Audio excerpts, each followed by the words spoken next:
Good morning. तर लोकांना ह्या खेळणीचा पसारा वाटत असेल पण माझ्यासाठी हे माझं खेळतं बागडतं गोकुळ दिसतं.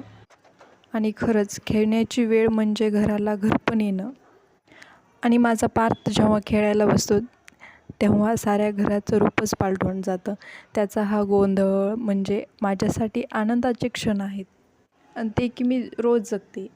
सो ते आवरून घेतलं. नंतर इथं देवपूजा करायला घेतली. समोर झोपलेला होता पण लगेच उठून बसला आणि त्याची रिॲक्शन बघा माझ्याकडं बघून. आणि त्याला पण मी झोपण्याचा खूप प्रयत्न केला पण तो काही झोपला नाही. सो त्याला खेळायचं होतं.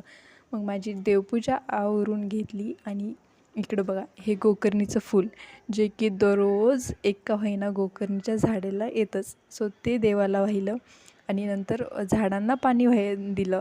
आजकाल ऊन खूप जास्त पडायला आहे ना, त्यामुळं 2-3 टाईम थोडं थोडं का होईना टाकावंच लागतं. आणि हे पुदिन्याचे काड्या मी लावल्या आहेत ते की खूप सुंदर अशा त्याला फुटलेल्या आहेत. मला नव्हतं वाटत की ते येतील म्हणून, पण खूप छान आलेले आहेत. नंतर मला भूक लागली होती, तसं जेवायला घ्यायचं होतं पण मात्र इकडं समूलाही उकळी कुटायची होती पण त्याला नाही करू दिलं कारण की ठेचा होता त्यात. सो मला खायचा होताच, त्यासाठी बनवला छान पनीरची भाजी, मिरचीचा ठेचा, चपाती आणि ताक. छान जेवण झालं. आणि इकडं समूचं बघा त्याच्या डॉलीसोबत आहे का लाड करणं चालू आहे. किती गोड क्षण आहे ना.